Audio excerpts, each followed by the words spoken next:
স্বার্থপর এই দুনিয়ায় তুমি নষ্ট হইয়া যদি পচাও যাও, গন্ধও ছড়ে, নারী দেখতে দেখতে, ছবি দেখতে দেখতে, উলঙ্গ নাচ দেখতে দেখতে, বেনামাজি চলতে চলতে তোমার মতো জানোয়ারের দিকে ফিরে তাকাবার টাইমও কারো নাই।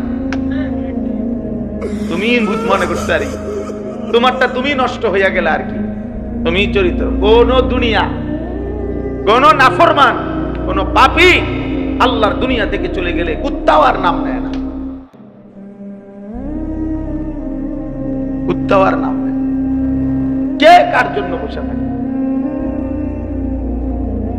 চলার পথের সামনের গাড়ি অ্যাক্সিডেন্ট করে যাত্রী মারা গেছে, লাশ রাস্তার পাশে, এরপরও তো পিছনের গাড়ি থামে না, সাইডে দিয়ে যায় না। সময় কই কার?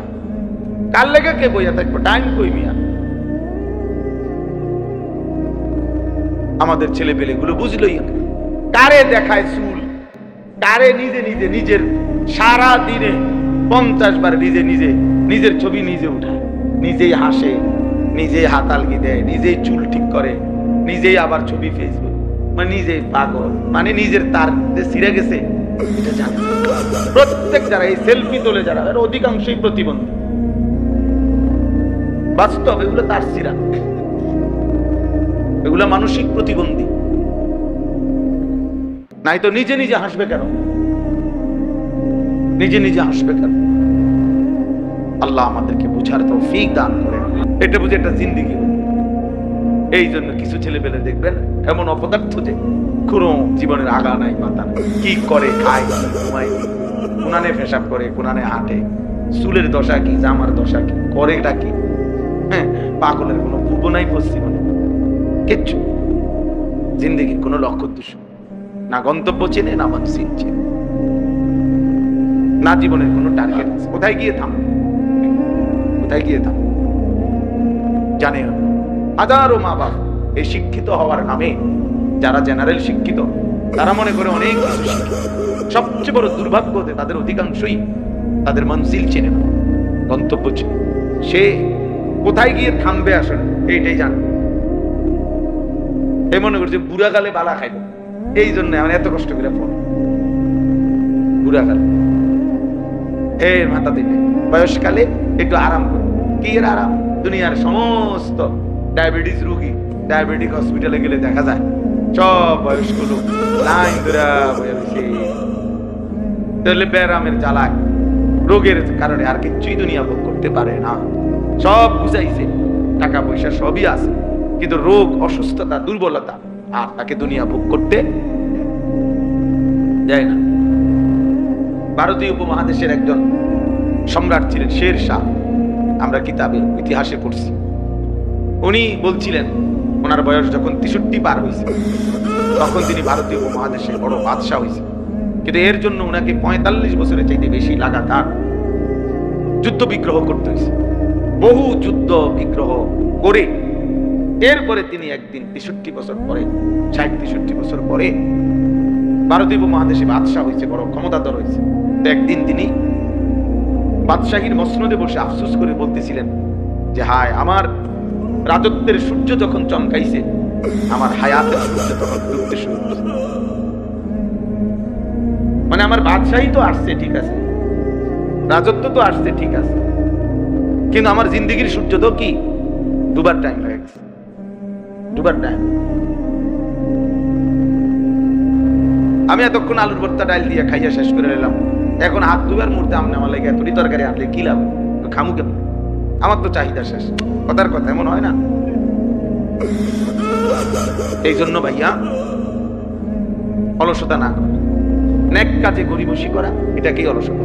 আল কাসাল, আরবি একটা বই আছে, আল হারবু আলাল কাসাল, অলসতার বিরুদ্ধে যুদ্ধ। নবী সাল্লাল্লাহু আলাইহি ওয়াসাল্লাম 5 ওয়াক্ত নামাজের পর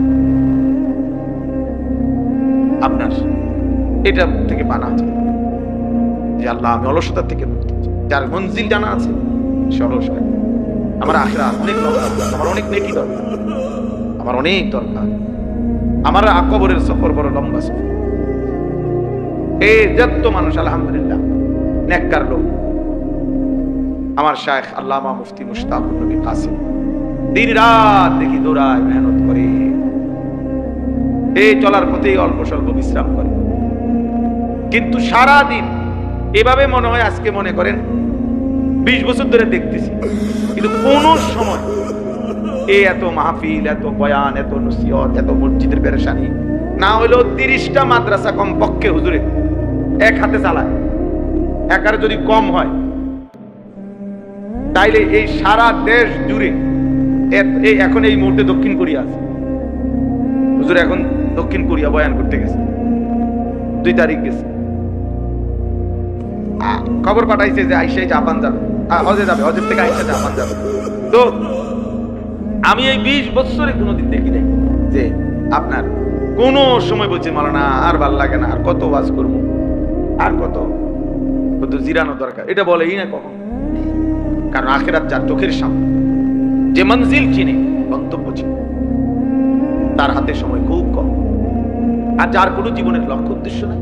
আমাদের বহু ছেলে পেলে দেখবেন এই মোবাইল টিপতে টিপতে এক সময় শরীর লম্বা হয়ে যায়, মানে পাও টানা দিয়া লাগে, আর ভাল লাগে না, এবারে একেবারে না ফাইতে, মানে আর বেহুদা, মানে আর দেখতেও মন চায়, যার সাউন্ডেরও কিছু নাই, এরপরও এটারে আদলা মানে হে কি করবে, তার তো আর কোনো কাজ নাই,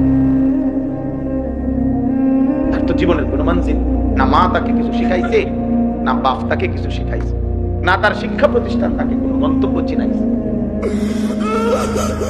তারে কিছু বাতের স্বপ্ন দেখাইছে, তারে একটা চাকরির স্বপ্ন দেখাইছে, তারে দুনিয়াবি একটা স্ট্যাটাসের স্বপ্ন দেখাইছে, ঘুরে ফিরে তারে দুনিয়া বুঝাইছে, আখিরাত ভুলাই দিছে। ইয়ালামুনা যাহিরাম মিনাল হায়াতিদ দুনিয়া ওয়া হুম আনিল আখিরাতি হুম গাফিলুন। আল্লাহ তাআলা বলে, বান্দা শুধু কেবল বাহ্যিক এই দুনিয়ার জীবনের জ্ঞান, ইলম জ্ঞান অর্জন করলে অথচ আখিরাত থেকে একদম গাফিল হয়ে যাবে। এবং সুন্দর ছেলে বাংলা কথা কি সুন্দর শুদ্ধ বলে, ইংরেজি কথাও বলে, ইংরেজি বাক্য বুঝে, ইংরেজি কি সুন্দর বই পড়ে, ইংলিশ পড়তেছে, সব বুঝতেছে, কিন্তু নাফরমান আল্লাহর কোরআন একটা লাইন শুদ্ধ পড়তে পারে না। হায় হায়, তারে এইভাবে কোরআন ভুলাই দিল কে? কে তারে বলে দিল যে মুসলমানের বাচ্চা তুই কোরআন পড়তে হবে না, তোকে মুসলমান হিসেবে পৃথিবীতে মাথা উঁচু করে দাঁড়াইতে ইংরেজি বলতে হবে? সে নিজেকেও শিক্ষিত মনে করে, ভদ্রলোক মনে করে, কথাবার্তা খুব স্মার্ট মনে করে, কিন্তু আল্লাহর কোরআন দেখে দেখেও শুদ্ধ পড়তে পারে না।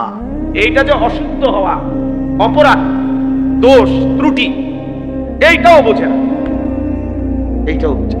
হাজার হাজার নিজের নিজে মনে করে ভদ্রলোক, আল্লাহর কোরআন বিহীন কেউ কসম আল্লাহর ভদ্রলোক হতে পারে না।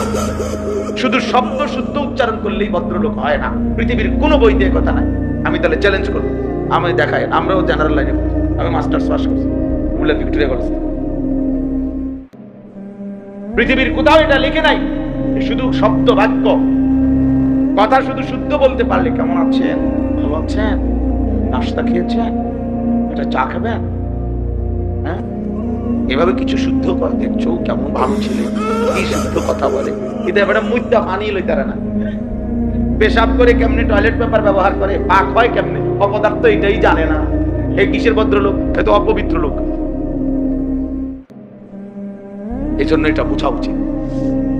এই ছেলেরা তোমরাও বুঝো বাবা, নিজের দিকে নিজেই তাকাইও, তোমার দিকে কেউ তাকাবে না, কেউ না, কেউ কারো জন্য থামে না। স্বার্থপর এই দুনিয়ায় তুমি নষ্ট হইয়া যদি পৌঁছাও যাও, গন্ধও ছড়ে, নারী দেখতে দেখতে, ছবি দেখতে দেখতে, উলঙ্গ নাচ দেখতে দেখতে, বেনামাজি চলতে চলতে তোমার মতো জানোয়ারের দিকে ফিরে তাকাবার টাইমও কারো নাই। তুমি মনে করছো আরে তোমারটা তুমি নষ্ট হইয়া গেলে আর কি, তুমি চরিত্র। কোন দুনিয়া, কোন নাফরমান, কোন পাপী আল্লাহর দুনিয়া থেকে চলে গেলে কুত্তাও আর নাম নেয় না, কুত্তাও আর নাম নেয়। কে কার জন্য বসে? চলার পথের সামনের গাড়ি অ্যাক্সিডেন্ট করে যাত্রী মারা গেছে, লাশ রাস্তার পাশে, এরপরও তো পিছনের গাড়ি থামে না, সাইডে দিয়ে যায় না। সময় কই কার? কার লেগে কে বইয়া থাকবে? টাইম কই মিয়া? আমাদের ছেলে পেলে গুলো বুঝলই না, কারে দেখায় চুল, কারে নিজে নিজে নিজের সারা দিনে 50 বার নিজে নিজে নিজের ছবি নিজে উঠায়, নিজেই হাসে, নিজেই হাতালকি দেয়, নিজেই ছবি ঠিক করে, নিজেই আবার ছবি ফেসবুক।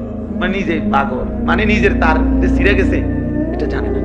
প্রত্যেক যারা এই সেলফি তোলে যারা, এর অধিকাংশই প্রতিবন্ধী। বাস্তব এগুলো তার ছিঁড়া, এগুলো মানসিক প্রতিবন্ধী। নাই তো নিজে নিজে হাসবে কেন?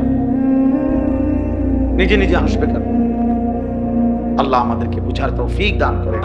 এজন্য বাপ বলতেছিলাম, অলসতা, গাফলত অনেক বড় মুশকিল, মুসিবত।